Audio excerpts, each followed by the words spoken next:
Ang mga miyembro ng Flame and Dragon fan ay ilan sa pinakamalalakas na adventurer sa mundo, bawat isa ay may kani-kanilang natataning lakas.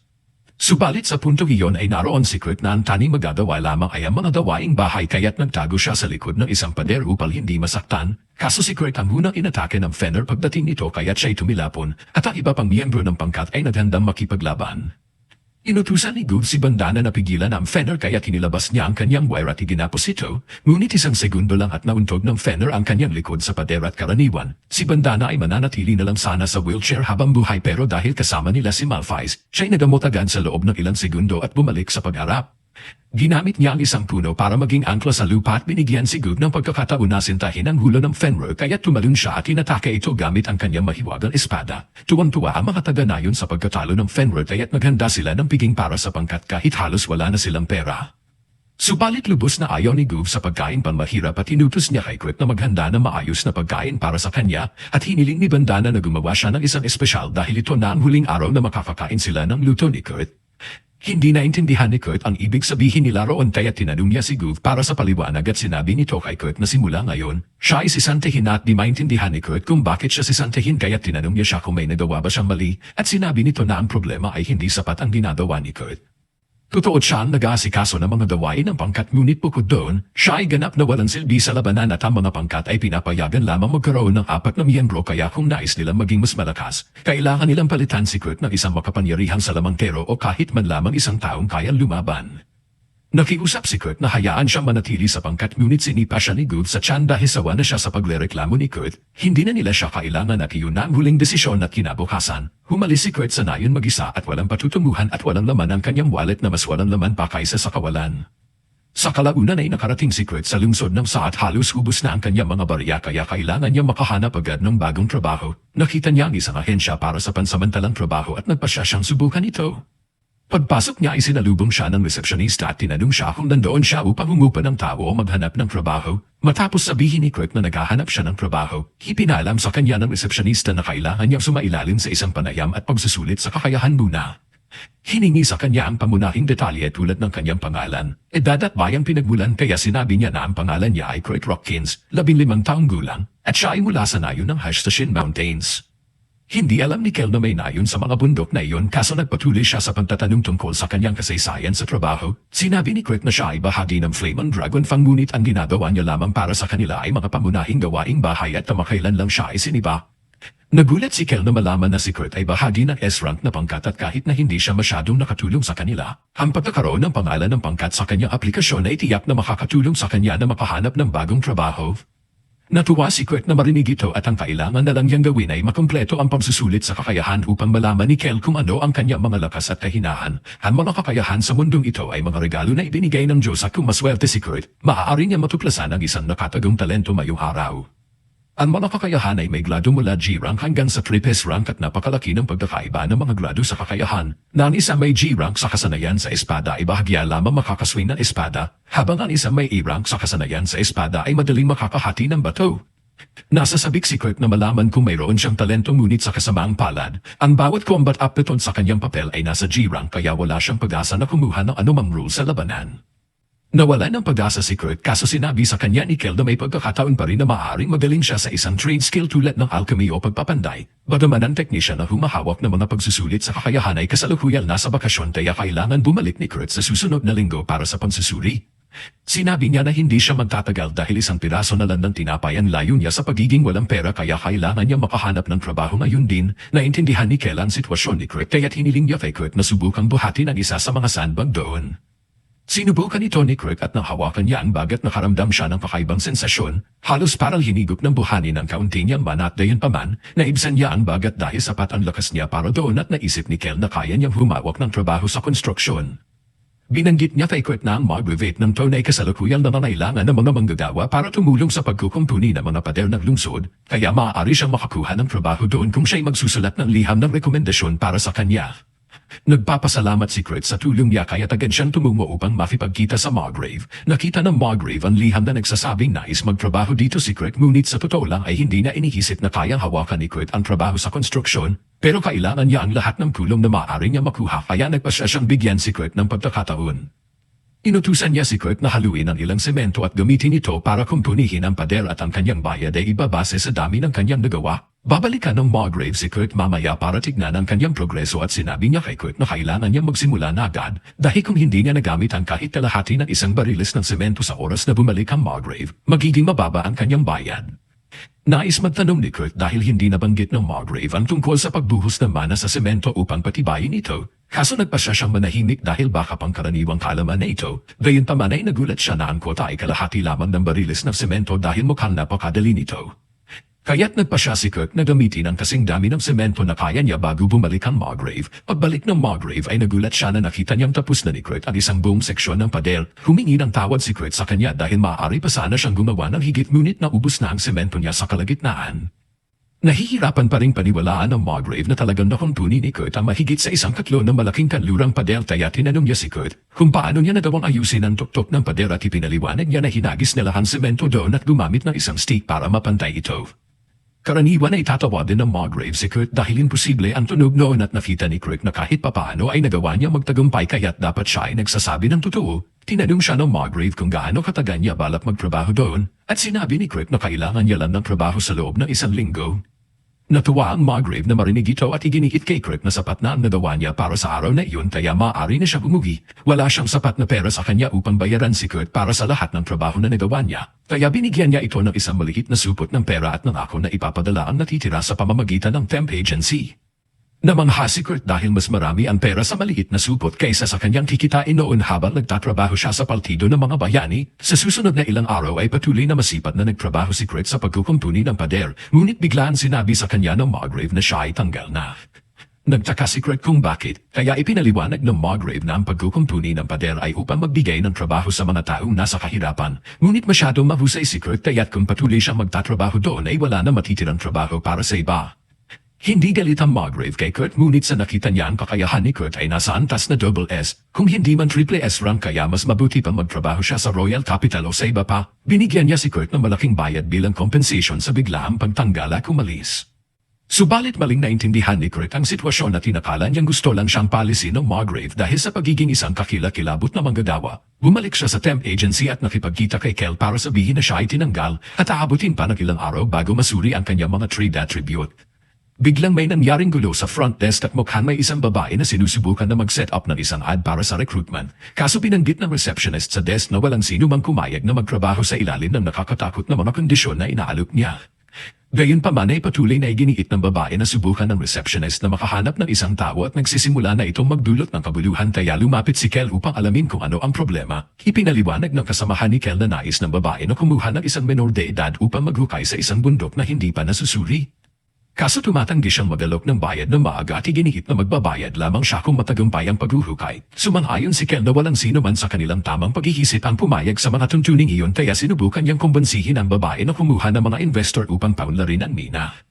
Binanggit ng babae na hindi niya magagawa iyon dahil kung hindi niya mabayaran ang mga buwis sa katapusan ng linggo, ang kanyang mina ay ma-empower count at sa puntong ito, lumapit si Kurt at sinabing handa siyang tanggapin ang trabaho na iyon dahil sa kanyang nayon.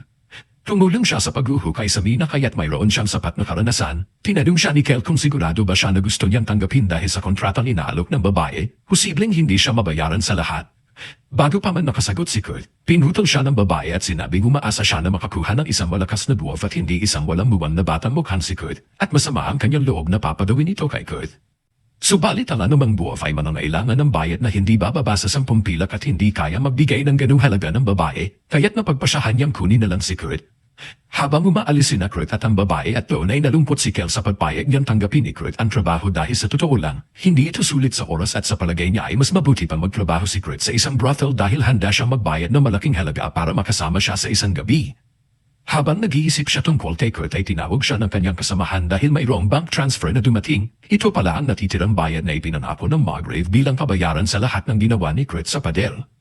Inaasahan ni Kel na ito ay nasa 50 pilak lamang ngunit ito pala ay tseke para sa 200 ginto at iyon ay malaking halaga. Nagulat siya na nakadawa si Kurt ng ganun kalaking pera kaya't aksidenteng natapilok siya sa mga sandbag sa sahig. Lumapit ang kanyang kasamahan at pinaalalahanan siya na mag-ingat dahil hindi ordinaryong sandbag ang mga ito. Ginagamit ang mga ito upang sukatin ang dami ng mana na taglay ng isang tao at nagiging mas mabigat kapag hinawakan ng isang tao na may malaking reserba ng mana. Karaniwan ay hindi ito tumutugon sa ordinaryong tao kaya madali itong nabubuhat ni Kel. Ngunit naalala niyang nahihirapan si Kurt nang buhatin niya ito ilang araw na ang nakalilipas kaya nagsimula siyang magtaka kung talaga bang ordinaryong bata lang si Kurt. Samantala ay naglalakad sina Kurt at Eulacia papunta sa kagubatan para makarating sa kanyang kampamento. Kaso pagdating doon at medyo nag-aalala si Kurt dahil iisa lamang ang tent, sinabi ni Eulacia na sapat na malaki ang tent para sa kanilang dalawa na magkatabi matulog kaso ay giniit ni Kurt na hindi siya makakatulog kung katabi niya ang isang magandang babae tulad niya. Nainis si Eulacia nang tawagin siya maganda ni Kurt dahil inisip niya na sinusubukan lang siyang bolahin ni Kurt. Dagdag pa niya na talagang iniisip niya maganda si Eulacia at napagtanto ni Eulacia na sincero si Kurt sa kanyang sinabi, kaya't binitawan niya ito at inabutan siya ng isang patatas para sa hapunan. Isang simpleng pinakuluan na patatas lamang ito kaso matagal nang walang nagluluto para kay Kurt kaya labis na itong pinahahalagahan. Nagpapasalamat din siya dahil kasama niyang kumakain si Eulacia. Dahil palagi siyang pinagbabawalan ni Guv at ng iba pang kasama sa partido ng mga bayani na kumain sa pareho silid kasama sila. Kinagabihan ay nagpunta na sa kama sina Kurt at Eulacia pero nahihirapan si Kurt na makatulog dahil pumasok sa kama si Eulacia na naka-underwear lamang. Hindi siya makakatulog sa ganitong sitwasyon kaya nagpasya siyang lumabas ng tent at doon matulog sa labas para sa gabi. Nang umalis si Kurt ay dahan-dahan na nagmulat na mata si Eulacia dahil kunwari lang siyang natutulog. Sinadya niya matulog na naka-underwear upang malaman kung anong uri ng tao si Kurt na kung nabalahin ba siya sa kanyang pagtulog. Ngayon ay alam na niya na mabuting tao si Kurt. Kinabukasan ay nagising si Eulacia at lumabas ng tent at nakita niya si Kurt na natutulog malapit sa isang puno at bahagyan nakaramdam siya ng pagkaawa dahil pinatulog niya ito sa labas. Ngunit napansin niyang ayos na ang kanyang jacket at nang magising si Kurt, tinanong siya ni Eulacia kung siya ba ang nagayos ng kanyang jacket at kinumpilma niya ito. Humanga si Eulacia sa kanyang talento sa pananahi at nagsimula siyang magtaka kung magaling din kaya si Kurt sa pagninina. Ngunit huli na para maghanap pa ng ibang kasama kaya't kailangan na nilang magtrabaho. Tinanong ni Kurt si Eulacia kung may napili na ba siyang lugar para simulan ang pagninina. Pero plano lang sana ni Eulacia na magukay sa mga random na lugar at kumasa na makakita ng mahalagang mineral. Sinabi ni Kurt na hindi siya makakakita ng kahit ano kung ganoon ang kanyang paghahanap at ipinaliwanag na alam niya ang isang mas epektibong paraan. Dinala niya si Eulacia sa isang bahagi ng bundok at matapos maghanap ng kaunti, nakakita siya ng isang bato na puno ng mga hiyas. Nagulat si Eulacia na ganun kadali na itong natagpuan at sa loob lamang ng ilang minuto, natagpuan ni Kurt ang bawat isang hiyas sa bahaging ito ng bundok. Halos hindi makapaniwala si Eulacia dahil kung may bebenta niya ang lahat ng mga hiyas na ito ay makakabayad na siya ng kanyang utang. Subalit iginihit sa kanya ni Kurt na hindi niya maaaring ibenta ang mga ito at napagtanto ni Eulacia na tama siya dahil si Kurt ang nakakita sa lahat ng mga ito kaya siya ang may karapatan sa pera. Pero hindi iyon ang ibig sabihin ni Kurt at sinubukan niya ipaliwanag na mas tataas ang halaga ng mga hiyas kung gagawin muna niya itong mga mahiwagang kristal. Nag-alala si Eulacia tungkol dito kaso ipinaliwanag pa niya na mayroon lamang 10 bago sa buong kaharian na may kakayahang gawing mahiwagang kristal ang mga hiyas at habang sinasabi niya ito, natapos na ni Kurt gawing isang mahiwagang kristal ang isang hiyas. Labis na nagulat si Eulacia dahil hindi lamang nakagawa si Kurt ng mahiwagang kristal, ngunit agad niya itong nagawa samantalang ang pinakamahuhusay na mago ay aabutin ng hindi bababa sa 1 oras para makagawa ng isang mahiwagang kristal. Matapos mabago ni Kurt ang lahat ng mga hiyas sa mga kristal, pumayag siyang hayaang ibenta ni Eulacia ang mga ito kaya umalis siya habang naiwan si Kurt sa bundok dahil may ilang bagay pa siyang nais tapusin. Tumungo si Eulacia sa ahensya ng aduana sa lungsod at sinabi na nais niya magbenta ng ilang mahiwagang kristal sa Royal Capital. Dahil lubos na mahalaga ang mga mahiwagang kristal at tinanong siya ng ahente kung saan niya nakuha ang mga ito. Walang maniniwala sa kanya kung sasabihin niya isang batang lalaki ang lumikha ng mga ito kaya ipinakita niya ang kanyang emblem ng Royal Family upang itigil ang mga tanong. Ito ay isang uri ng blanco dahil matagal na siyang tumigil sa pagtatrabaho para sa Royal Family at nakalimutan lamang nilang bawiin ang kanyang emblem. Ngunit dumana ang tactics kaya't pinayagan siya ng ahente ng aduana na gamitin ang teleportation circle papunta sa kabisera. Pagdating niya roon ay dumiretso siya sa tindahan ng isang lumang kaibigan at sinabi niya mayroon siyang ilang mahiwagang hiyas na ibebenta at tiningnan ni Mimiko ang mga kristal at sa una, hindi ito mukhang magkakahalaga ng maraming ngunit sa mas malapitang inspeksyon. Natuklasan niyang mayroon itong 10 beses na mas maraming mana kaysa sa karaniwan, kaya't ang bawat isa sa mga kristal na ito ay nagkakahalaga ng 10 ginto. Hindi makapagsalita si Eulacia dahil binigyan siya ni Kurt ng 50 piraso nito. Kaya talmadong inabot ni Mimo sa kanya ang isang bag na may 500 gintong barya. Ngunit bago umalis si Eulacia ay may 2 kahilingan si Mimo. Una, nais niyang ipapangako ni Eulacia na ibebenta lamang ang mga kristal na tulad nito sa tindahan ito dahil magiging sakuna kung ang mga kristal na ganito kalakas ay malayang makakalat ng walang regulasyon. Pangalawa ay nais niya malaman ang pangalan ng taong lumikha ng mga kristal. Pumayag si Ulysses sa unang kondisyon, ngunit sinabi niyang hindi niya masasabi kay Mimiko ang pangalan ng pagalikha ng mga kristal dahil kailangan muna niyang hininang pahintulot nito. Si Minhiko ay isang court mage para sa royal family kaya sinubukan niyang gamitin ang kanyang posisyon para utusan si Ulysses na ibigay ang impormasyon tungkol sa mahiwagang bago, kaso dahil hindi na nagtatrabaho si Ulysses para sa royal family at hindi siya obligadong sumunod kay Minhiko. Napagtanto ni Mimiko na hindi niya mapipilit si Ulysses na ibigay ang impormasyon kaya hiniling niya na tiyakin ni Ulysses na hindi lilipat sa ibang bansa ang bago. Gusto rin niyang sabihin ni Ulysses sa kanya na kung pumayag siya magtrabaho para sa royal family, handa si Mimiko na bigyan siya ng titulo ng count at buong access sa Royal Research Lab at lahat ng benepisyo nito. Pagkatapos ay umalis si Ulysses sa tindahan ni Mimo at kinabukasan, bumalik siya sa bundok para makipagkita kay Kurt, ngunit nagulat siya na makitang nagtayo si Kurt ng isang buong bahay sa panahong wala siya. Nagpaliwanag si Ulysses na gusto ng isang kaibigan niya na kunin si Kurt bilang isang maharlikang salamangkero kung tatanggapin niya ang posisyon. Kapag tinanggap na ito ay ituturing siyang isang maharlika kaya't sigurado ang magandang sahod at mga benepisyo, kahit ano pa man. Nahihirapan maniwala si Kurt na talagang inaalok siya ng ganitong kahanga-hangang trabaho subalit tiniyak sa kanya ni Ulysses na totoo ang alok. Tinanong niya si Kurt kung ano ang gusto niyang gawin, ngunit sinabi ni Kurt na tatanggihan niya ito. Hindi makapaniwala si Ulysses na tatanggihan ito ni Kurt dahil ang sino man ay tatalon sa pagkakataong maging isang maharlikang salamangkero at kahit sino ay nagulat dahil ang dahilan ni Kurt sa pantanggi ay walang kwenta na iniisip niya na hindi siya karapat-dapat sa isang posisyong maglalagay sa kanya sa itaas ng ibang tao at umaasa pa rin siyang bumalik bilang tagagawa ng gawain ng Flaming Dragon kahit na kailangan niya magmakaawa para muling tanggapin. Ang kanyang trabaho pa rin ay tumulong kay Ulysses sa pagninina ng mga hiyas dito at sinabi niya sa kanya na nakahanap siya ng magandang hiyas kahapon kaya makakakuha siya na mas marami pa para sa kanya. Nagpapasalamat si Ulysses sa kanyang sigasig pero nag-aalala siya na baka pagod si Kurt sa lahat ng trabaho niya kahapon. Gayunpaman ay sinabi niya sa kanya na huwag mag-alala dahil nakatulog siya ng 6 na oras na gabi. Nagulat si Ulysses na marinig ito at sinimulan niya mag-isip kung paano nakapagtayo si Kurt ng isang buong bahay at nakakuha pa ng 6 na oras na tulog. Ngunit hinakala ni Kurt na nagagalit si Ulysses dahil sa sobrang niyang tulog kaya humingi siya ng paumanhin at sinabing babawi siya sa kanyang pagiging tamad. Talagang kailangang ipaliwanag ni Ulysses ang lakas ni Kurt sa kanya balang araw, kaso hindi niya alam kung paano ito sasabihin kaya nagpatuloy na lang sila sa pagninina. Itinuro ni Kurt kay Ulysses ang lugar na kanyang natagpuan at madaman mukha itong karaniwang bahagi ng kabubatan. Binanggit niya kay Ulysses na dapat makahanap siya ng magagandang hiyas doon, kaso binalaan niya itong huwag maghukay ng lampas sa 500 metro na parang ito'y aksidenteng magagawa. Pagkatapos ay naglakad na siya palayo kaya tinanong siya ni Ulysses kung saan siya pupunta at ipinaliwanag ni Kurt na patungo siya sa ibang lugar ng pagninina at magkikita sila muli mamaya. Maghapon nagninina si Ulysses at pagdating ng gabi ay sa wakas ay nakahanap siya ng malaking topaz na hiyas. Idineposito niya ang lahat ng gintong barya mula sa mahiwagang mga hiyas sa account ni Kurt dahil siya ang nakahanap ng mga ito. Nagsasalita tungkol kay Kurt ay nagpasya siyang tingnan kung ano ang kalagayan niya at batay sa nakita niya sa kanya, alam niya mag-overboard ito.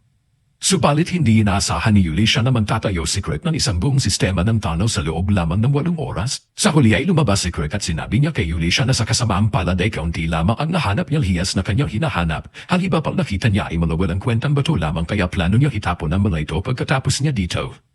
Tiningnan ni Ulysses ang mga bato sa kariton at mukhang masyadong magaganda ang mga ito para ituring na walang halaga. Kaya tinanong niya si Kurt kung ano ang mga ito at ipinaliwanag ni Kurt na ang mga iyon ay methylures. Kaso sa nayo ni Kurt ang mga ito ay karaniwan lang sa mga minahan kaya itinatapon lang nila ito kapag nakakita sila.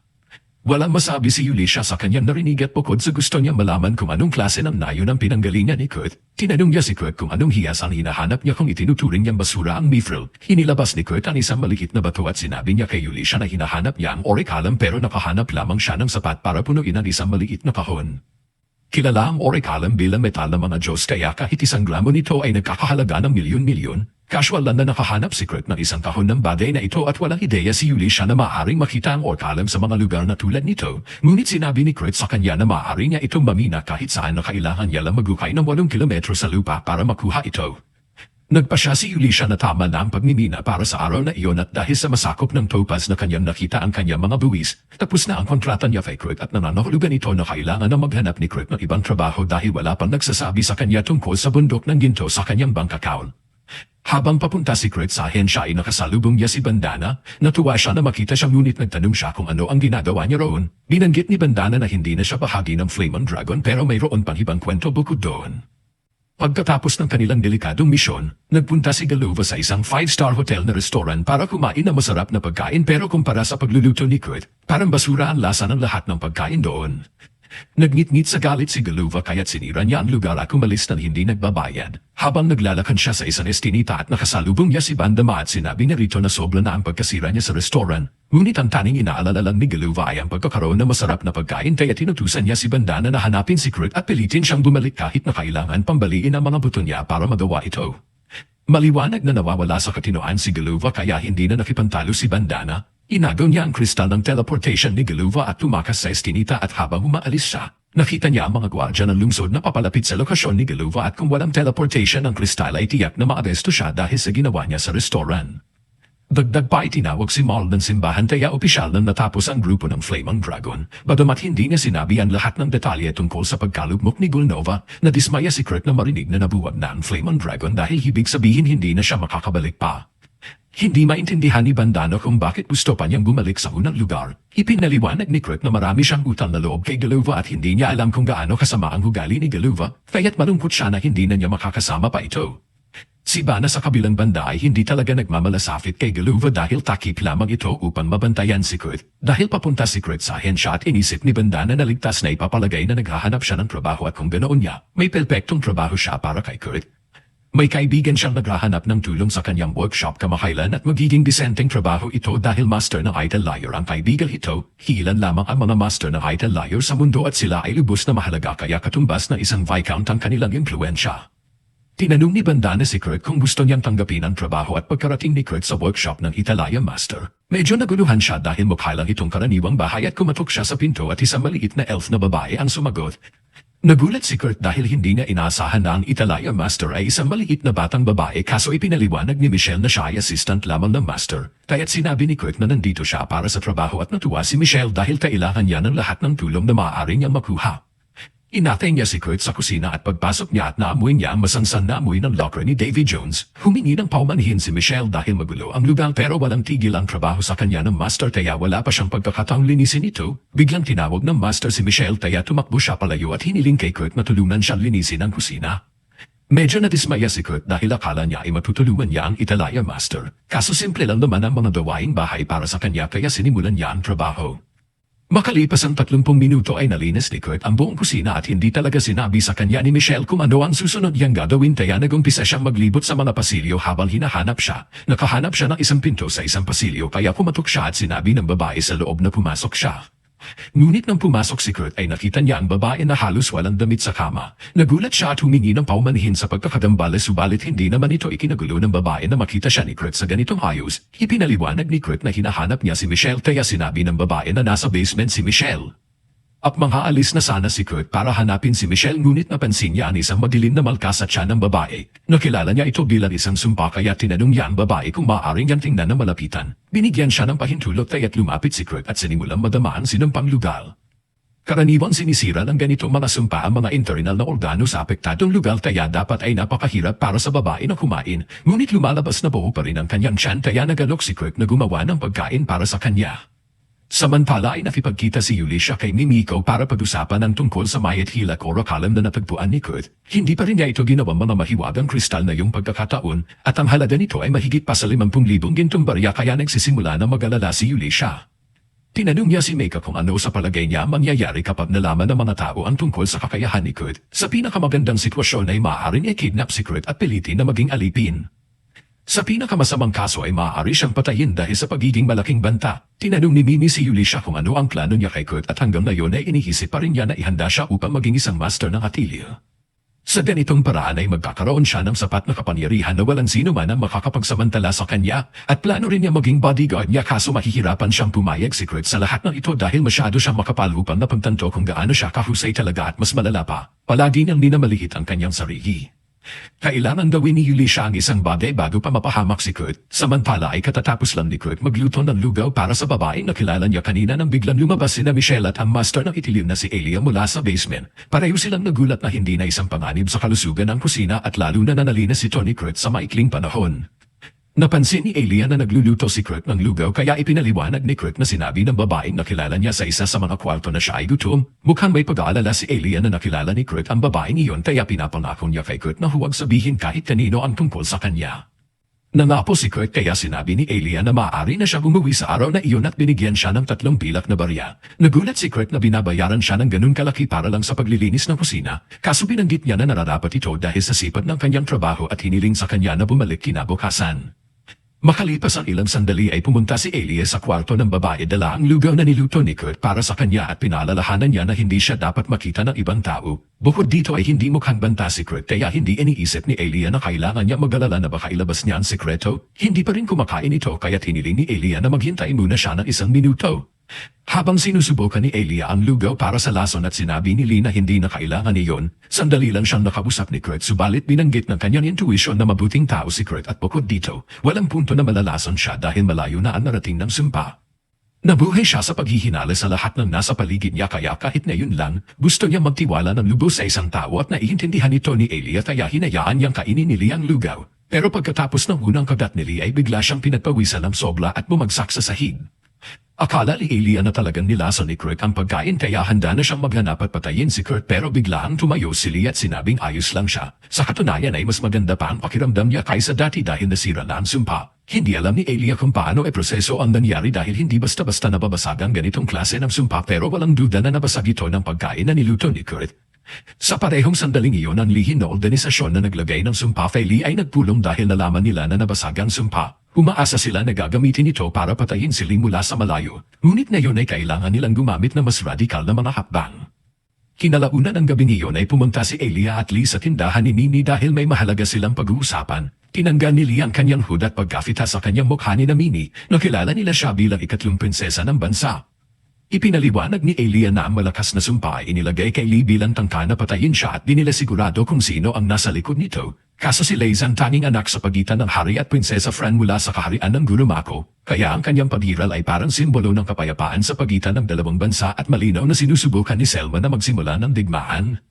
Natutuwa si Mimiko na ayos lang si Lee kaso nagulat siya na nagawa niya mo sa akin at napakalakas na sumpa mag-isa. Gayunpaman ay sinabi ni Lee na hindi na ito nagawa na mag-isa. Ang sumpa ay talagang nabasag ng isang lalaking nagngangalang Kurt at pagkarinig sa pangalang Kurt ay nagulat sina Mimiko at Alicia.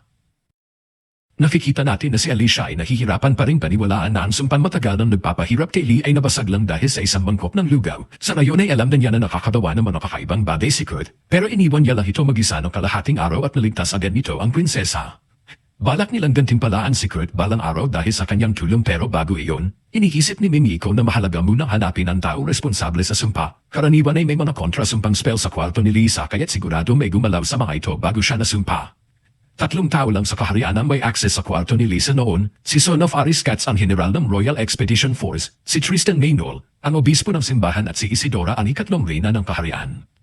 Gayunpaman ay hindi sila pwedeng basta-basta magbintang kaya kailangan muna nila makakuha ng matibay na ebidensya bago sila kumilos. Himinungkahi ni Ophelia na maghanda sila ng bitag para mahuli ang salarin at may naisip na siyang plano.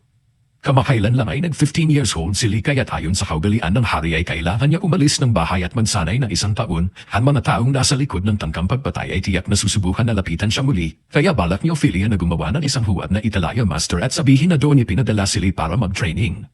Malamang nasusubukan ng mga asasin na mag-imbestiga tungkol sa Italaya Master para makaplano umatake at kapag ginawa nila iyon, siguradong mahuhulog sila sa bitag ni Ophelia at kailangan lang nila makahanap ng isang taong may magagandang tagumpay para maging huwad na Italaya Master.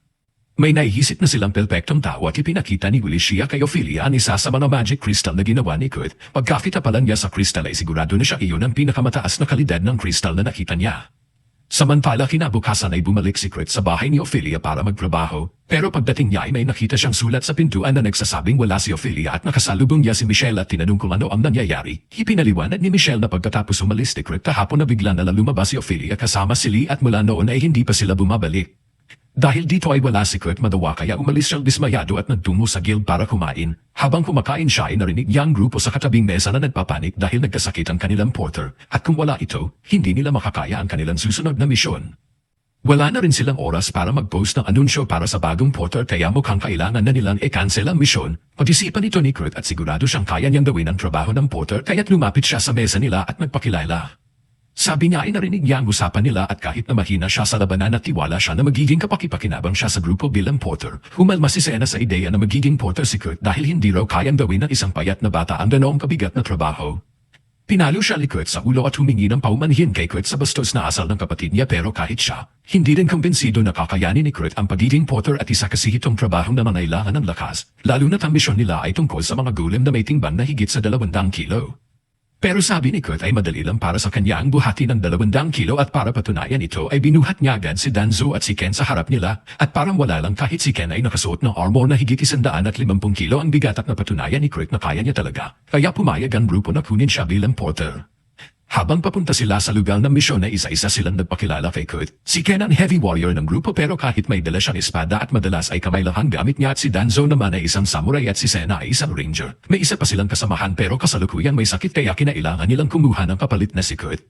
Ipinapaliwanag nila na natutuwa silang makasama si Kurt sa grupo at nagpasalamat naman si Kurt dahil binigyan nila ng pagkakataon ng isang inutil na gaya niya. Hindi nila maintindihan kung bakit niya sinabi yun at dahil kung inutil siya, hindi niya basta-basta kaya mag-squat ng 400 kilo na parang warm-up lang kaya tinisip na lang nila na biro iyon ni Kurt. Nagpatuloy sa paglalakad ang grupo pero biglang napasigaw si Kurt dahil may humatake sa kanya. Agad silang lumingon para tulungan siya pero nagtaka sila nang makita nilang nakikipagbuno siya sa isang slime. Talagang natataranta si Kurt kaya sinabi ni Sena na kumalma siya at sirain lang ang core ng slime para mapatay ito. Sinubukan ni Kurt sundin ang payo niya pero nang subukan niyang tusukin ang core ng slime at hindi bumaon ang kutsilyo niya at sa halip ay sarili niya pa ang nasaktan. Malinaw na hindi niya kayang patayin ang slime mag-isa kaya si Sena na ang tumapos dito para sa kanya. Pero nagulat siya kung gaano kasama ang kakayahan ni Kurt sa pakikipaglaban.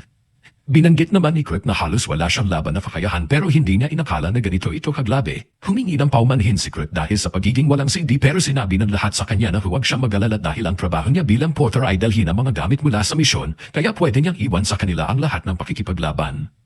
Halos hindi makapaniwala si Kurt sa naririnig niya dahil kahit na pumapalpak siya ng todo at hindi naman sila nagagalit sa kanya. Malayo ito sa trato sa kanya noon sa Dragon Fang kaya masaya siya na nakahanap siya ng mga mababait na kasama.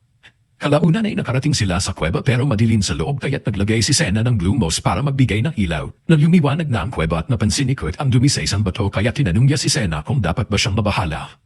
Binanggit ni Sena na galing iyon sa isang goblin at dahil mukhang sariwa pa at malamang may pugad ng goblin sa loob ng kuweba, medyo natarante si Kurt dahil kung hindi niya na kayang patayin ang isang slime, lalo hindi niya kaya ang isang goblin.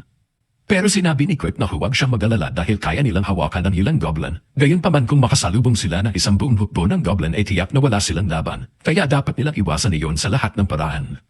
Nagpatuloy sila sa paglalakad papaloob ng kuweba at sa kalaunan ay nakarating sila sa ilang guho. Habang naglalakad ay napansin ni Kurt na may kakaiba sa isang pader at bigla naman nakakita si Sena ng isang goblin kaya agad niya itong tinangkang patayin pero huli na siya. Nakatawag na ng mga kasama ang goblin at ngayon ay naririnig na nila ang malalaking grupo ng goblin na papalapit mula sa harap at likod. Hindi nabanggit sa ulat na ganito karami ang mga goblin dito at ngayon wala na silang matatakbuhan. Kaya humarap si Sena kay Danzo para tanungin kung may plano siya pero sa ganitong sitwasyon, ang tanging magagawa nila ay ihanda ang sarili sa isang marahas na kamatayan. Nagsalita si Kurt at binanggit sa lahat na nakakita siya ng isang lihim na daanan sa pader at napakagandang balita iyon pero kahit may daanan, hindi pa rin nila matatakasan ang mga goblin kung sabay-sabay silang tumakas dahil sa kailahan nila ng panggulo. Sumang-ayon si Danzo at Kenty Sena at naintindihan niya ang hinihingi nila kaya't pinala niya si Kurt sa lihim na silid at isinara ang pinto sa likuran nila. Hindi maintindihan ni Kurt kung bakit niya ginawa iyon dayong naiwan sina Danzo at Ken sa kabila ng pinto pero ito ang plano nila. Sinabi ni Ken kay Kurt na kung sabay-sabay silang tumakas ay madaling matutunton sila ng mga goblin. Kaya si Ken at Danzo ang magpapanggap na tumatakas para iligaw ang mga goblin at bigyan sila ng tsansang makalayo. Ayaw ni Kurt silang iwan pero sinabi ni Sena na hindi na sila pwedeng bumalik at ayaw din ni Sena na iwan ang kanyang mga kasamahan. Pero si Kurt ay walang laban at siya mismo ay average lang ang kakayahan. Kaya magiging pabigat lang sila kung susunod pa sila. Dagdag pa niya ay sigurado raw siyang makakahanap ng paraan sina Danzo at Ken para mabuhay kahit alam nilang hindi iyon totoo. Alam ni na Danzo at Ken na mamamatay sila doon pero wala silang pagsisisi dahil para sa isang mandirigma, ang mamatay para protektahan ang mga kaibigan ay ang pinakamalaking karangalan. Sinabihan ni Sena si Kurt na kailangan na nila gumalis kaya't naglagay siya ng glue moss sa paligid para maghanap ng labasan. Pero laking gulat ni Sena nang malaman niyang hindi ito isang ordinaryong lihim na silid at ito pala ay isang boss room at ngayon, nakulong sila sa loob kasama ang isang Iron Dragon.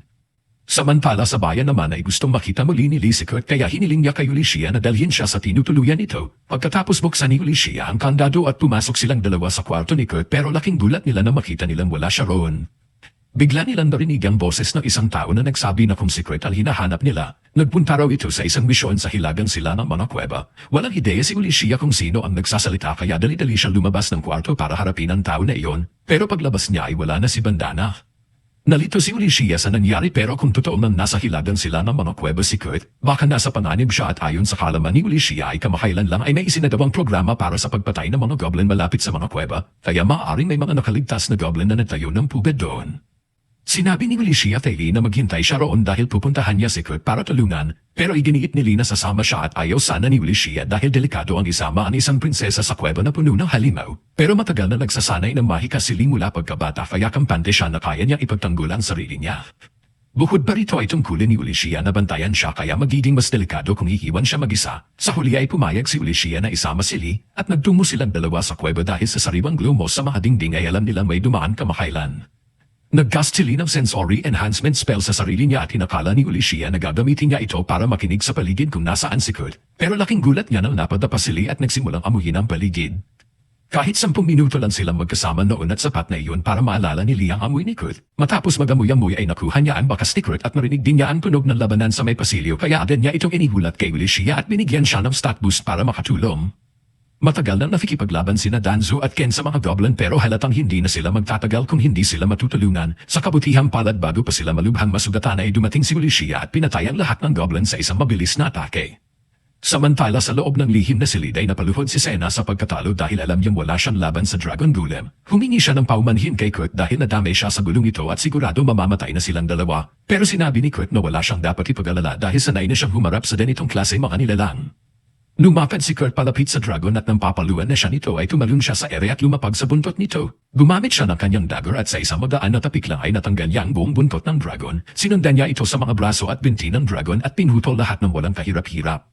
Halos hindi makapaniwala si Senna na ang gabay na hindi na kayang kumatay ng isang slime ay ngayon ay kayang talunin ng isang dragon ng sobrang dali. Sa totoo lang ay medyo natatakot na siya kay Kurt pero hindi maintindihan ni Kurt kung bakit dahil para sa kanya normal lang ang magmina ng mga golem. Biglang dumating si Ulysses sa loob ng lihim na silid para tingnan kung ayos lang si Kurt at nakita niya itong nakatayo sa harap ng isang tambak ng piraso na dragon golem. Masaya si Kurt na makita siya roon at agad siyang nakiusap na iligtas ang kanyang mga kaibigan dahil baka nasa panganib pa sina Danzo at Ken. Pero sinabi ni Ulysses na nailigtas na niya ang dalawa at kahit medyo nasugatan sila ay magiging ayos naman sila at ngayon naligtas na ang lahat. Nagtipon-tipon sila sa loob ng lihim na silid para pag-usapan ng ilang bagay.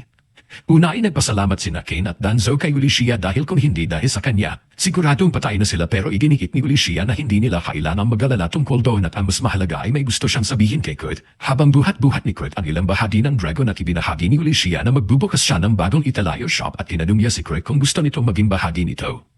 Hindi sigurado si Kurt kung kaya niya dahil kasalukuyan siyang kasapi ng party ni Ken, pero sinabi ni Ken na huwag siyang mag-alala. Magandang oportunidad ang alok ni Ulysses kaya hinikayat niya si Kurt na tanggapin ito dahil kumayag naman si Ken at doon ay tinanggap na ni Kurt ang alok.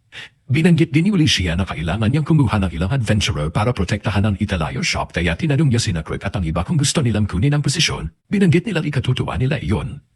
Dahil sa magandang balita, nagmungkahi si Kurt na magparty sila pagbalik nila sa bayan at dahil napag-usapan na rin ang bayan, inaalalahanan ni Ulysses si Kurt na ipapraise ang kanyang mga kakayahan pagbalik niya sa agency dahil nakahanap na siya ng taong gagawa nito para sa kanya. Ilang oras matapos noon ay dumating si Kurt sa agency at ipinakilala siya kay Miniko. Sinabi ni Miniko na isa siyang royal court mage at marami na siyang narinig tungkol sa mga kahangahanang kakayahan ni Kurt kaya narito siya para magsagawa ng appraisal sa mga non-combat skills ni Kurt. Matapos ang appraisal ay ipinaliwanag ni Miniko kay Kurt na lahat ng kanyang non-combat skills ay B-rank pero kasinungalingan iyon. Batay sa resulta na nakuha niya at lahat ng skills ni Kurt ay triple S-rank at ang mana po niya ay mas malaki kaysa sa anumang nakita niya noon. Makalipas ang ilang sandali ay namangha si Kurt sa bilis ng kalwahe na sinasakyan niya. Ipinaliwanag ni Hilisha na ang kalwahe na iyon ay inayos gamit ang espesyal na kapangyarihan ng isang Itil Meister at dagdag pa ni Lies, wala kasing teleportation stone sa border town na pupuntahan nila. Tungkol naman sa bayan iyon ay naalala niya isa itong base militar sa hangganan ng lupain ng mga demonyo. Bagaman wala pang naitalagang bagong gobernador, isa itong napakahalagang lungsod na tumatanggap ng tulong mula sa alyansa. Ipinagmalaki naman ni Danzo na sila ang magiging personal na adventurers ng bagong tayo na grupo ng 8 sa denong kahalaga na lungsod. Pagkasabi noon ay tinanong ni Kurt kung ano ang gagawin nila kay Binap at sinabi ng samurai na siya na ang bahala roon. Nang palitan ng usapan ay gusto niya malaman kung anong klaseng tao ang Meister. Dahil nahirapang ipaliwanag ni Ulysses at napagtanto ni Senna na marahil hindi sila kinuha para sa galing nila kundi para mapatahimik lang. Pero kung kinakailangan ay gagawin niya ang lahat para protektahan ang kanyang kapatid at si Danzo. Ilang oras ang lumipas ay dumating ang kalwahe sa pader na tinulunan ni Kurt ayusin ilang araw na ang nakalipas at doon siya nakaramdam ng lungkot at tinanong siya ni Lies kung bakit at ipinaliwanag niya na tumulong siya sa pagkukumpuni ng pader pero tinanggal siya sa trabaho matapos ang 3 araw. Nakakatuwang isipin na tila wala masyadong nangyari sa proyekto matapos siya umalis at ipinagpalagay ni Yulisha na baka inaayos nila iyon sa ibang paraan, hindi na sila nag-aksaya ng oras at pinala ni Yulisha ang grupo sa isang lugar na magiging base ng grupo nila, tumutol ang grupo dahil para lang daw itong bakanteng lote. Ipinaliwanag niya na maghihintay sila sa hanggang sa maging handa ang lahat. Pagkasabi niyo na itinanong niya si Kurt kung kaya ba nitong buuin ang base na mag-isa, isang tanong na ikinagulat ng buong grupo at ipinaliwanag ni Kurt na kaya niyang gumawa ng log cabin, pero ang gumawa ng buong base sa loob ng isang araw ay tila imposible. Sumang-ayon sina Kans, Danzo at Sena na iyon ang pinakamalupit na narinig nilang plano kaya't sinabi ni Kurt na kailangan niya ng 2 araw para matapos ang trabaho at muling napanangha ang grupo at ipinaliwanag ni Julie na pwedeng tumagal si Kurt ng kahit gaano katagal at ibibigay sa kanya ang lahat ng materyales na kailangan. Pagdating doon ay pinapalpo ni Yulisha ang lahat para sabihin ang isang mahalagang bagay. Tinanong ni Sena kung iyon na ba ang tungkol sa nangyari sa loob ng kuweba. Pagkatapos ng lahat si Kurt lang ang tumalo sa mga Iron Dragon Golems. Sinabi ni Kurt na sanay na siya sa pagnina ng mga Iron Golem at sinira lang niya mga halimaw gamit ang isang maliit na patalim at habang inihisip ito, hiningi ni Sena kay Julie na sabihin kung sino ba talaga ang lalaking iyon at kung sino rin ba talaga si Lies.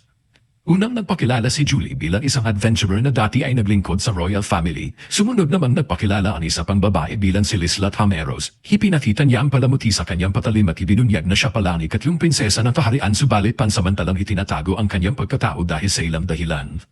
Dahil dito ay tinanong ni Sena kung si Kirklin ba ay may dugong maharlika. Ipinaliwanag ni Julie na hindi siya maharlika ni hindi rin siya kabilang sa mga ito. Sa katunayan wala siyang ideya kung sino talaga ang binatiyong iyon. Ang alam lang nila ang lahat ng kakayahan ni Kurt sa pakikipaglaban ay nasa ranggong G, pero ang mga kakayahang walang kinalaman sa pakikipaglaban ay puro ranggong SSS katulad ng transportasyon at pagninina. Subalit maging si Kurt ay walang kaalam-alam dito dahil sinadya nilang itago ito sa kanya at pinaniwala siya na nasa ranggo CEO bilang siya at ang malaking tanong ngayon ay si Kurt Rockens ang magiging bagong Etilmeister doon, pero kailangan ding manatiling lihim iyon. Nagalit si Sena at kinwestiyon kung bakit nila nililin lang ang bata. Ipinaliwanag ni Yulisha na kahit sabihin pa nila ang totoo kay Kurt at malamang ay hindi rin siya maniniwala, ang mas mahalaga ay hindi nila alam kung may ibang tao magtatangkang samantalahin ang kakayahan ni Kurt kapag nalaman ng lahat ang totoo. Sa narinig ay ibinagsak ni Sena ang kamay sa mesa at iginigit na sila mismo ang nanamantala kay Kurt. Niyakap siya ng kapatid niya upang mapakalma siya. Ibinigay ni Danzo ang pahintulot kay Yulisha na ipagpatuloy ang kwento. Ipinaliwanag ni Lieslat na nabasag ni Kurt Rockins ang sumpa sa kanya gamit lang ang simpleng lutong lugaw. Idinagdag ni Julie na may tao na naghahabol sa prinsesa kaya't pinili nila na sabayan ito sa hangganan magtayo ng Etil upang matukoy kung sino ang kalaban sa likod ng pagtugis. Gayunman ay patuloy pa rin naglereklamo si Sena dahil wala ni kaunting kalaman si Kurt tungkol dito. Sinabi naman ni Lies na wala din ideya si Kurt kung sino talaga siya. Pero noong nalaman nitong may sumpa siya at niligtas siya nito nang hindi humihingi ng kapalit. Ayon kay Yulisha ang binatilyo ay dalisay at inuuna palagi ang kapakanan ng iba. Kaya nais nila siyang protektahan at iyon ang dahilan kung bakit nila hininga ng tulong ang Sakura Group para panatilihing ligtas si Kurt at itago ang lihim na ito. Sa narinig na komplikadong kwento ay napayuko ang grupo ng Sakura sa pag-iisip at ilang sandaling natahimik. Ang unang nagsalita ay si Danzo na nagsabing ang tungkulin ng isang night ay sundin ang royalties, ngunit bilang mga adventurer na wala silang ganoong obligasyon, gayunpaman mga kasama pa rin sila na posibleng mamatay katabi ni Kurt kaya't magkakaibigan sila. Sang-ayon si Kans at idinagdag na hindi naman kailangan ng dahilan para tumulong sa kaibigan. Sa huli si Sena na lang ang hindi pa sigurado at sa katunayan, saglit pa lang silang magkakilala ng mga babaeng iyon para isumpa agad ang kanilang espada sa kanila. Kaya sumagot si Yulisha na 6 na araw pa lang din naman niyang kilala ang binatilyo. Hindi pa rin kumbensido at humingi ng oras ang ranger para mag-isip at nagpaalam. Habang naglalakad mag-isa sa kalsada ay sinusubukan niya unawain ang lahat ng nangyayari. Dahil para sa kanya dapat malaman ni Kurt ang totoo at makalipas ang kaunting oras, bumalik siya sa lugar kung saan itinatayo ang base nila at laking gulat niya na makita na masyado ng malayo ang progreso ng trabaho na lampas na sa kung ano ang posible para sa isang normal na tao. Nagulat siya at agad tinanong kung si Kurt ba talaga ang gumawa ng lahat ng iyon ng mag-isa. Ipinaliwanag ni Kurt na kaya niya iyon dahil may ranggo siyang D sa pagninina at alam naman ni Sena na kahit rank D ay hindi makakagawa ng ganoon, pero hindi na lang niya ito pinuna at napabulong na talagang kahana-hana ang binatilyo. Hindi yun maintindihan ni Kurt dahil sa kanilang bayan na normal lang ang magtayo ng 12 dosenang bahay kada araw, kaya pakiramdam niya ay mabagal pa nga siya at tinanong ni Sena kung hindi ba siya nahihirapan o na-stress sa lahat ng trabaho. Sagot ni Kurt na hindi naman daw siya nahihirapan, sa totoo lang ay masaya siyang nakakatulong at may silbi siya sa iba, lalo na palagi siyang tinatawag na walang kwenta ng dati niyang grupo bago siya tuluyan itinapon sa labas. Naalala ni Sena ang sinabi ni Yulisha na si Kurt ay may busilak na puso at unti-unti niyang nauunawaan kung bakit, kaya naman buong tapan niya ipinahayag na simula sa araw na iyon ay opisyal na sila magkaibigan ni Kurt. Samantala si Danzo ay nakaupo sa isang park bench na may humihintong karwahe sa harap niya at sa likod niya ay naroon si Bandana. Isang informant at ibinahagi nitong nalaman na niya ang karamihan sa detalye. Ang lalaking kilala bilang The Man of 8,000 Faces ay madalas tumanggap ng misyon mula sa masasamang tao upang makapasok sa mga grupo ng adventurers. Isa siyang traidor na nakasira ng maraming grupo at sa pagkakataon ito, mukhang tinanggap niya ang misyon upang sirain ang Sakura Group dahil may kalaban na grupo na nagselos ng kunin ng Sakura ang isang trabahong gusto rin nila. Si Aib na pinadala para dito at ibinigay ni Bandana kay Danzo ang papel na may buong detalye. Hinagabihan sa isang tavern sa lungsod ng Sumala at may lalaking namimilit sa isang waitress at minamaliit ito. Dahil bigo ay nagmumura siya at sinabing hindi niya inakalang mabubuhay pa ang mga Sakura scoundrels. Narinig din niya na nagtatrabaho raw sila ngayon sa isang workshop na may koneksyon sa ikatlong prinsesa, kaya kung masisira niya ang mga iyon na tiyak na malaki ang kikitain niya. Ngunit may nakaupo sa likod niya na si Danzo na nagkomento na mukhang maganda ang plano. Napatawa ang lalaki sa kayabangan at sumang-ayon at dahil marami raw ang gustong sirain ang reputasyon ng prinsesa. Ngunit sa pagtatapos ng kanyang pangungusap sa kalan niya napansin na si Danzo pala ang kinakausap niya. Tinanong siya ni Danzo kung hindi ba siya masyadong marami ang nainom para ipagdiwang ang kanyang pagdaling at sa pagkabigla. Nagtatakbo palabas ng tavern at sila ay galit na galit dahil nalaman ng samurai ang kanyang plano. Bigla siyang natapilok sa isang cable na sinadyang ilagay sa daraanan niya. Doon lumitaw ang adventurer na may hawak na katana at inamin na alam niyang tuso si Bibi kaya imposibleng hindi nito alam ang tungkol sa kolonya ng Goblin. Nanumpa si Byok na wala siyang alam at nakiusap na huwag siyang saktan dahil naging magkakampi naman sila noon, ngunit inilapit ni Danzo ang kanyang espada sa leeg ng lalaki at malinaw na sinabi na sino mang dating miyembro ng Sakura ay hindi dapat lalapit sa mga taong itinuturing ng samurai bilang tunay na kaibigan, kung hindi ay puputulan siya ng walang pag-alinlangan. Habang pinapanood ang eksena ay napaisip si Bandana na sana itinapos na ni Danzo ang kalaban na iyon dahil baka maging banta pa siyang muli. Biglang may dumating na dalawang lalaking nakasuot ng hood at dinala si Byok. Napansin ni Bandana na sila ay miyembro ng Phantom Makito, ang intelligence unit ni Mimiko, ang ikatlong court mage. Sa mga sandaling iyon ay nakatanggap si Mimiko ng liham sa pamamagitan ng huwag tungkol kay Marliest. Nakaramdam ng awa si Bandana kaso ayon sa utos ng kanyang master ay kailangan niyang baliwalain ang babaeng iyon, kaya naman nagpasya siyang tumungo sa bayan kung saan lumaki si Kurt. Sa susunod na eksena sa isang misteryoso at madilim na lugar sa likod ng isang lagusan, nakahiga si Marlies, ang priestess ng Blazing Dragon fan, sa ibabaw ng isang malaking mahiwagang bilog. Halatang masyado na siyang mahina para makatayo at makaraan ng ilang araw. Sina Kans at Danzo ay nakatitig sa isang kamanghamanghang tanawin at nagtataka kung ito ba ay realidad o pantasya. Samantala ay tumatakbo sila sa likod bahay habang ibinabalita na ito na raw ang magiging love nest nila ni Master Kurt. Pagkatapos makita na pumasok na ang mga kaibigan sa workshop at nagsisi-secret na hindi siya nakapaganda na maayos na pagtanggap. Ngunit tiniyak ni Julie na kahit na noon ay kahanga-hanga na ang nakita nila, gayunpaman ay gusto pa rin niyang silipin ang loob ng istruktura. Ipinakita muna ng Mason ang pasukan at pagkatapos ay ipinakita niya ang dalawang palapag sa ilalim ng lupa. Bukod pa rito ay ipinaliwanag niya na lahat ng tubig sa mansyon ay mula sa sistemang nilikha niya roon. Sunod naman niya ipinakita ang mga kwarto kung saan matutulog ang bawat isa at ang mga unan at kumot ay gawa sa mga balahibo ng Griffin na kanyang hiningi. Nagsaya si Liz at sinabing na amoy niya si Master Kurt sa isa sa mga kumot. Kahit na ipinaliwanag ni Yulisha na ang amoy ay galing sa Griffin at hindi pa rin nagbago ang reaksyon ni Liz, ipinakita ni Kurt ang silid ng Alilmeister at sinamantala ang pagkakataon upang itanong kung kailan ito darating. Nagpalusot si Yulisha at sinabing abala raw ang master kaya na-delay ang pagdating nito. Pagkatapos ay tinanong niya kung saan natutulog ang Mason na sagot ni Kurt. Dahil siya raw ang tagagawa ng mga simpleng gawain at naisip niya matulog na lang sa maliit na pahingahang lugar malapit sa kusina. Nang makita ng grupo na tila handa si Kurt matulog sa tila kulungan ng baboy dahil iniisip niya wala siyang halaga, sinubukan nilang kumbansiin siya na doon na lang sa silid ng Alilmeister matulog pansamantala hanggang dumating ang tunay na may-ari. Makalipas ang 2 oras at sa wakas ay napapayad nila si Kurt na doon na muna tumuloy. Matapos nito ay tinanong ni Yulisha kung kaya ba ni Kurt na lagyan ng curse barrier ang buong mansyon, ngunit umamin ang binatilyo na medyo mahirap iyon para sa kanya kaya't dinamit nila ni Yulisha ang mga anti-curse talismans na ibinigay ni Mimiko. Ngayon naman para sa silid ni Lysette na sa tingin niya ay pinakamahalaga at iniisip niya lagyan niyo ng espesyal na proteksyon, biglang tumakbo palabas si Liz mula sa kanyang silid at takot na takot ang kawawang babae. Akala ni Liz si Kurt ang nasa labas ng kanyang silid kaya agad niya itong inanyayahan na matulog sa kama niya. Naiinis si Julie at tinanong kung saan natutunan ng prinsesa na iyon ang mga ganoong bagay. Binalit ni Liz ang tanong at tinanong si Julie kung nagsiselos ba siya. Nawalan ng kontrol si Julie at pilit na itinangging nagsiselos siya at kahit halatang halata na. Samantala ay abalang-abala si Kurt sa kusina sa paghahanda ng pagkain para sa lahat at biglang pumasok si Liz suot ang isang mapang-afit na kasuotang parang waitress para raw tumulong kahit papaano.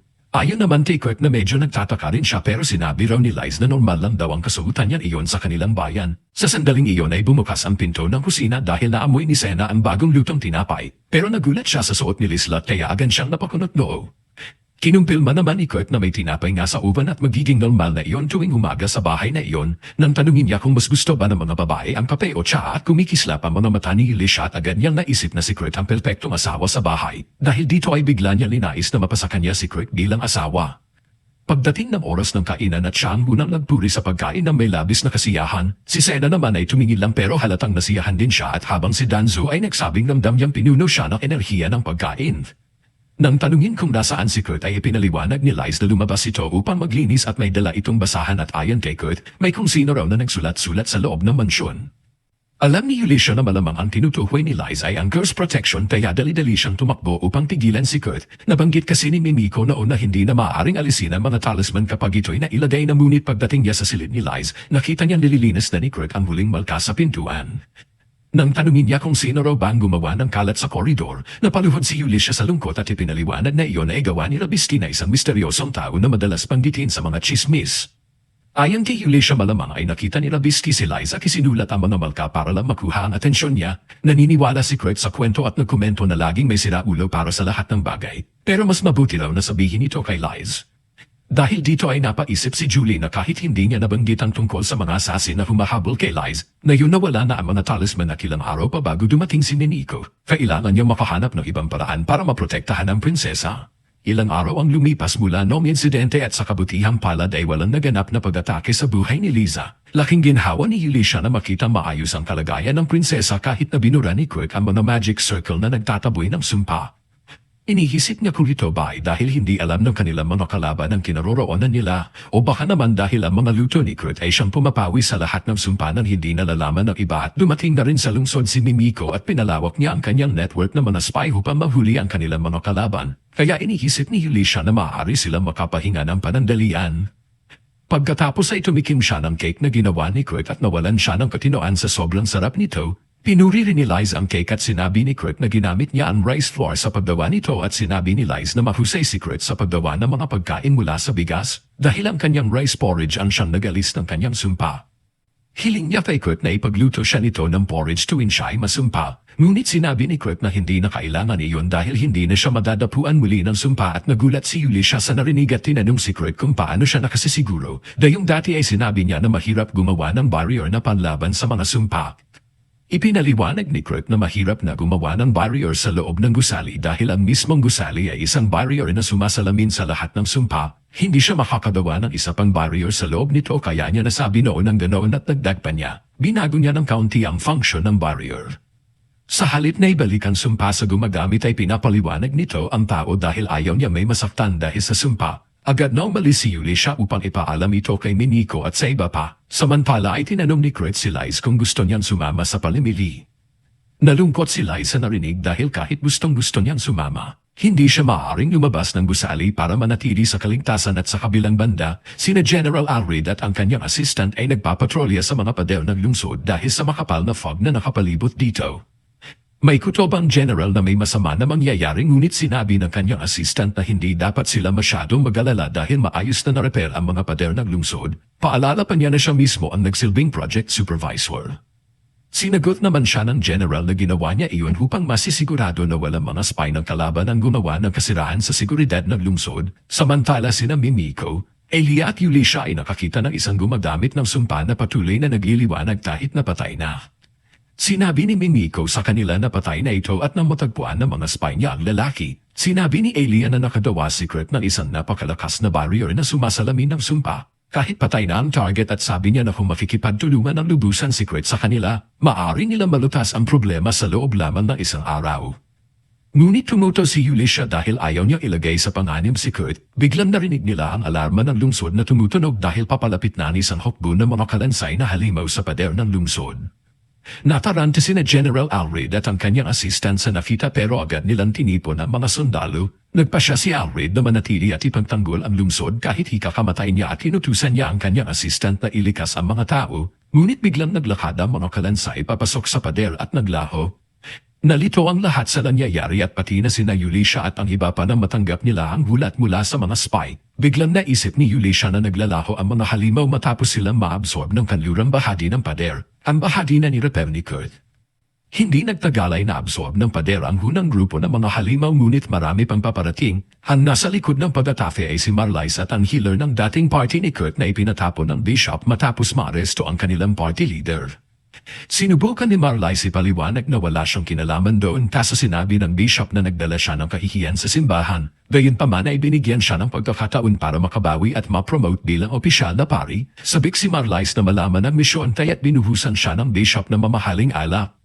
Pagkatapos ng inumin ng alak ay sinabi ng matabang bishop na ang misyon niya ay patayin si Princess Lies. Nabigla siya sa narinig at sa sumunod na sandali ay sinapian siya ng isang sumpa at ipinaliwanag ng bishop na ang alak ay may sumpa at na yon, hindi siya maaaring kumain o uminom ng kahit ano maliban sa tubig hanggang hindi niya napapatay si Lies.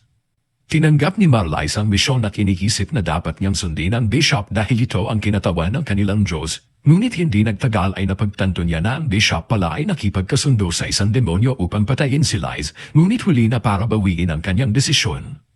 Sa kasalukuyan ay sinisipsip ng demonyo ang kanyang magic power upang makapagpatawag pa na mas maraming kalansay at napagtanto ni Marlies na ginawa siyang sakripisyo. Kinabukasan ay ikinwento ni Yulisha kina Lies at Kurt ang pag-atake ng mga skeleton monsters na nanggagaling sa mga kalapit na guho. Sinabi niya na kapag nadikit ang mga skeleton sa pader ay sila ay nawasak. Sumagot si Kurt na karaniwan na sa kanilang nayo na kapag nadikit ang skeleton sa pader at ito ay na-purify at hindi na rin nagulat si Yulisha dito. Ngunit alam niya na isang katlo lamang ng pader ang na-repair ni Kurt at ang natitirang bahagi ay nananatiling vulnerable sa mga halimaw.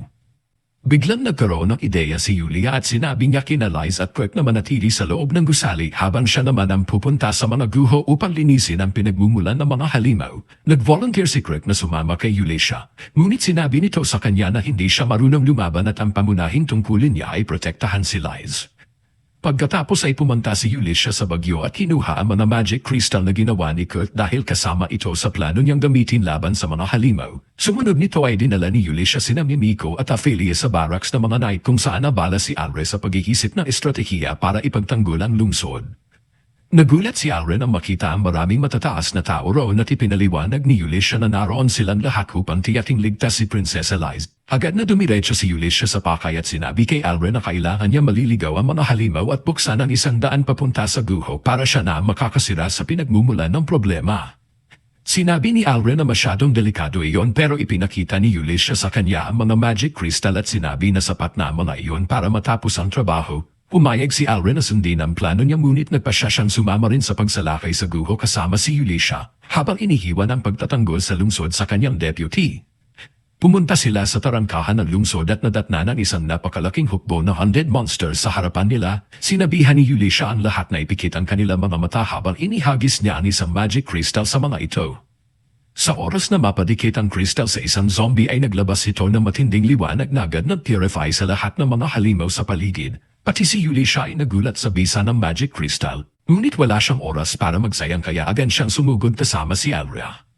Samantala sa workshop ay iniisip ni Kurt kung paano siya makakatulong sa kanyang mga kaibigan laban sa problema ng mga halimaw. Naalala niya ang isang master blacksmith sa kanilang nayo na iniisip niya na kung makakagawa siya ng mga sandata tulad nito, baka makatulong siya. Kaya't nagsimula siya mag-forge ng isang maikling espada ngunit hindi siya nasiyahan sa kinalabasan. Habang balak na niyang itapon ang espada ay dumating si Lies na hinahanap siya. Naging curious si Lies sa espada na hawak ni Kurt at ipinaliwanag niya na hindi ito lumabas ayon sa inaasahan niya. Pero pwede nitong i-activate ang isang magic spell sa pamamagitan ng pagtaas ng espada sa kanyang hulo. Sinabi ni Lies na gusto niya ang espada kaya ibinigay ito ni Kurt sa kanya bilang regalo. Nagpasalamat si Lies sa kanya pero iniisip ni Kurt na ang kasayahan ni Lies ay pakitang tao lamang at sa totoo ay takot na takot siya. Kaya't nagpasya si Kurt na kausapin na siya ng direkta at tinanong kung mayroong humahabol sa kanyang buhay. Nalungkot si Lies na narinig at kinumpilma ito. Higiniit na siya ay nagdudulot ng malaking problema sa kanyang mga kaibigan dahil dito. Idinagdag pa niya na kaya na ngayon ay pumunta si Yulisha sa kanlurang guro upang pigilan ang mga taong humahabol sa kanyang buhay. Biglang naalala ni Kirk na minsan na siyang nakapunta sa parehong guro kasama ang dati niyang party at iyon ang perpektong lugar para gumuhit sa mga padel. Inihisip niya lang humahabol sa buhay ni Liza ay ang maliit na graffiti monster na ikinwento sa kanya ni Yulisha at nagtatanong siya sa sarili kung ganoon na ba siya kawik na hindi niya kaya labanan iyon. Sinabi ni Liza sa kanya na gusto rin niyang labanan ang kanyang mga kalaban para hindi na kailanganin ng kanyang mga kaibigan na ilaan ang kanilang buhay para sa kanya. Nakaramdam ng simpatiya si Kurt dahil nararamdaman din niya ang kanyang kawalan ng lakas. Sinabi niya kay Liz na dapat silang pumunta sa guho at talunin ang halimaw ng sila mismo ngunit nagalangan si Liz sa ideya. Sinabi niya na napapalilibutan ng mga halimaw ang lungsod mula sa lahat ng direksyon, ngunit sinabi ni Kurt na lagi naman may paraan para makarating sa guho at harapin ang kanilang mga kalaban. Sa kabilang banda si Liz ay nagbihis para pumunta sa guho dahil gusto muna niya magmukhang maayos bago lumaban. Tiningnan niya ang kutsilyo ibinigay sa kanya ni Kurt at naalala niyang sinabi nito na may mahiwagang kapangyarihan iyon na ma-activate kapag itinaas niya ito sa kanyang hulo. Naging curious siya sa mahika kaya hinugot niya ang kutsilyo at itinaas ito sa kanyang hulo. Pero wala naman nangyari at sinabi ni Kurt na kailangan na nila gumalis, ngunit pagtalikod niya ay may nakita siyang nakakagulat. Samantala sina Yulia at Alre ay patuloy na lumalaban sa napakaraming zombie habang papunta sila sa guho. Paulit-ulit silang inaabutan ng mga zombie at iba pang halimaw kahit na pinipilit ng Vice Captain na ilihis ang karamihan sa mga ito. Hinihisip ni Yulia na kailangan na nila mapabilis at hanapin ang pinagmumulan ng mga halimaw. Bigla niyang narinig si Alre na umungol sa sakit at paglingon niya ay nakita niyang sugatan ito. Habang sinusubukan niyang lapitan si Alre ay sinugot naman siya ng mga halimaw. Aabutin na sana niya ang isang magic crystal nang biglang dumating ang mga adventurer na inupahan ng kanilang workshop para tumulong sa laban. Sina Kans at Danjo ang humarap sa mga halimaw habang si Sena ang nagkumpirma na galing nga sa guho ang mga halimaw at malamang na nasa ilalim ng lupa ang pinanggagalingan nila. Sinabi ni Yulia sa lahat na ipikit ang kanilang mga mata bago ihagis sa lupa ang isang magic crystal para lipulin ang mga halimaw gamit ang liwanag nito. Pagkatapos ay nagtuloy sila papasok sa guho at binigyan ni Yulia si Alre ng isang test tube at sinabi nitong sabaw lang iyon na gawa sa halamang gamot. Pero pag inom ni Alre ay agad na gumaling ang mga sugat niya at niwala ni isang peklat na naiwan. Hindi makapaniwala si Alre na sabaw lang ang gamot na iyon pero idinihit ng mga adventurer na marami pa siyang ikabubulat sa mga kakayahan ni Kurt. Biglang lumabas ang panibagong grupo ng mga halimaw mula sa guho at sinabi ni Kans kay Yulia na sila na ang bahala roon. Tatlo silang sumugod sa mga halimaw habang sina Yulia at Alre ay palihim na pumasok sa loob ng guho. Samantala ay nanghihina na si Marla at napagtanto niyang kapag dinamit pa ng demonyo ang kapangyarihan niya para magsama ng halimaw sa loob ng dalawang alon pa, mamamatay na siya. Nagpa siya ang demonyo na silipin ang progreso ng kanyang mga alagad at nakita niyang pinalilibutan nila ang Vice Commander, pero gumamit ito ng magic crystal para tunuyang lipulin ang lahat at hindi niya maunawaan kung ano ang nangyari, at pati si Marla ay naguguluhan dahil ngayon lang siya nakakita ng magic crystal na kayang gawin iyon. Nalaman ng demonyo na may 2 tao na nakapasok sa guho kaya naisip niyang kailangan niyang personal na salubungin ang mga ito. Samantala sina Yulia at Alre ay nakarating na sa gitna ng guho at natagpuan nila ang silid kung saan nagmumula ang mga halimaw.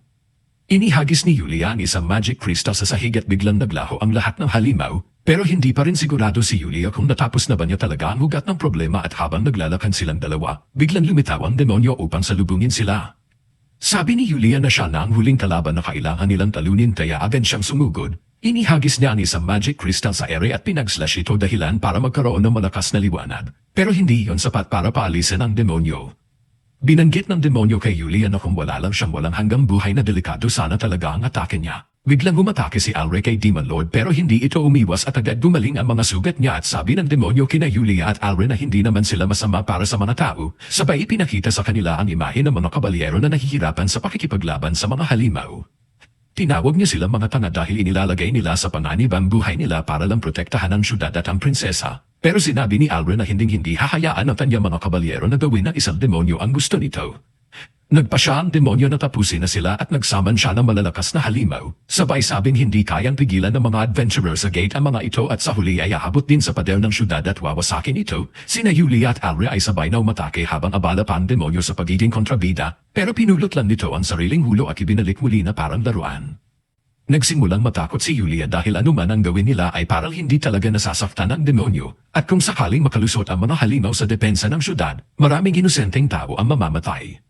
Tuwang-tuwa ang demonyo sa itsura ng takot sa mukha ni Yulia at sinabi niya malapit na raw matupad ang kinatatakutan niya, samantala ay sobrang pagod at gutom na si Marl sa loob ng summoning room, wala na siyang lakas para tumakas o burahin ang magic circle. Ang hiling niya na lang ay matikman ulit ang luto ni Kurt at bigla niyang narinig ang boses ni Kurt na nagsasabing dapat silang maghukay dito at inisip niyang imagination lang iyon pero ilang saglit lang ay bumasag si Kurt sa sahig ng guho at lumabas. Pareho silang nagulat na makita ang isa't isa. Tinulungan ni Kurt si Liz na tumayo at inakala ni Mal na alam na ni Kurt na siya ang nasa likod ng tangkang pagpatay sa prinsesa at tinalapan niya ang prinsesa doon para kumbansihin siyang tumigil at tinanong ni Liz si Kurt kung sino ang babaeng nakahiga sa Magic Circle. Sagot ni Kurt ay isa siyang madre at healer ng dati niyang grupo. Sabi ni Marley dating madre na lang siya dahil pinalayas na siya ng simbahan. Tinanong siya ni Kurt kung kaya ba tinarget niya si Liz at nagpa siya si Marl na sabihin ang totoo na si Bishop Tristan ang may plano nito. Pero hindi man lang siya pinakinggan ni Kurt at tinanong pa siya kung nasisiraan na ba siya ng bait dahil sa pagkatanggal at nagsimula siyang mag-drawing ng kung ano-anong bilog. Naguguluhan si Marl pero narinig ni Liz ang lahat at doon niya na-realize na ang tunay na kalaban ay ang obispo. Pinagalitan ni Kurt si Marl dahil sa pagbando sa paligid at nagpasalamat si Liz kay Kurt dahil nagalit ito para sa kanya. Hindi na alam ni Marl kung ano ang pinagsasabi ng dalawang tanga at tapos tinanong siya ni Kurt kung nasaan si Elisha dahil dapat andoon na raw siya para ayusin ang lahat.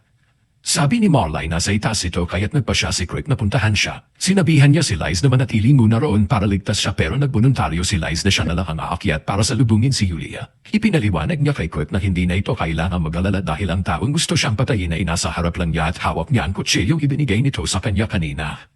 Pagkaalis ng prinsesa ay napaisip si Marl kung gaano baka bobo si Kurt para papadalhin ito sa tiyak na kamatayan. Pero pagkatapos ay kinuha ni Kurt ang isang map para panasan ng Magic Circle at akala ni Marl ay hindi na ito magagawa. Pero nilinis ni Kurt ang Magic Circle sa isang hagod lang at agad itong nasira.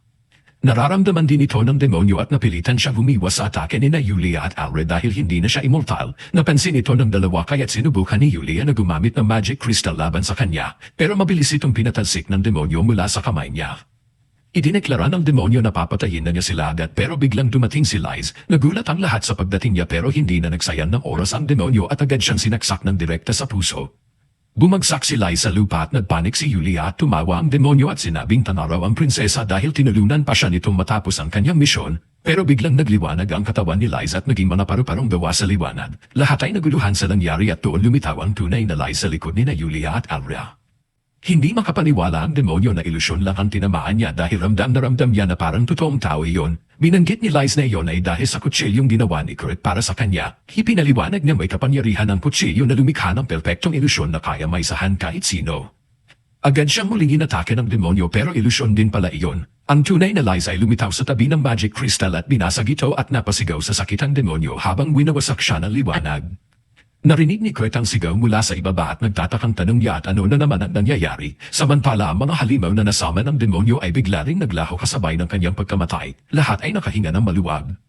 Gayunman ay galit si Yulia kay Liz dahil nilagay nito sa panganib ang sarili niya at pumunta pa sa guho. Pinagsabihan niya ito at agad namang humingi ng tawad si Liz at sabay sabing pakiramdam niya ay kailangan niyang gumawa ng paraan. Pero sinabi ni Yulia na hindi na kailangan ng paghingi ng tawad dahil totoo namang niligtas sila ni Liz.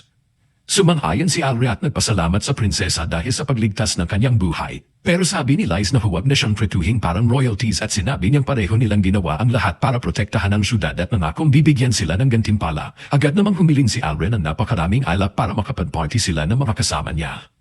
Samantala sa basement, natapos na ni Kirk ang paglilinis ng Magic Circle at si Marl ay gutom na dahil sa sumpang nasa kanya. Narinig ni Kirk ang paggugong ng tiyan niya at kinalok siya ng mga rice bowl na siya mismo ang nagluto.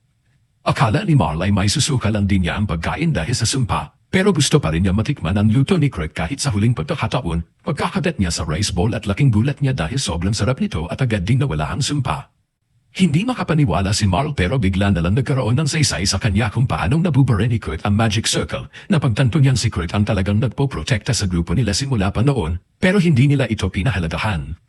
Napaiyak siya sa pagsisisi at humingi ng tawad kay Kurt at sinabi naman ni Kurt na ayos lang iyon dahil natuto na siya sa pagkakamali. Biglang dumating sina Liz at Yulia pero bago pa man sila makalapit kay Marl, may dalawang especially hiya mula sa Meniko na lumitaw mula sa butas para arestuhin si Marl. Habang kinukuha siya ay umaasa si Marl na ipagtatanggol siya ni Kurt, pero ang sabi lang nito ay dadalhin siya ng paborito niyang tinapay kapag nasa kulungan na siya at pagkatapos ay nagkumustahan sina Liz at Kurt at hindi makapaniwala si Yulia na ang dalawang walang alam na ito ang talagang nakapagsalbo sa kanya. Niyakap niya sa balikat si Kurt at sinabi na umuwi na sila.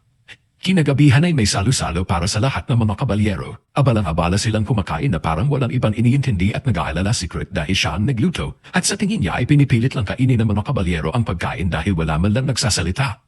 Kinabahan siya at tinanong kung gusto ba nilang iba ang ihanda niya pero sinabi ni Alren na wala siyang dapat ipag-alala dahil sobrang sarap ng pagkain kaya hindi makapag-concentrate ang mga kabalyero sa kahit ano pa. Tuwang-tuwa si Kurt at inisip niya mabait talaga ang supervisor niya sa dating trabaho sa konstruksyon.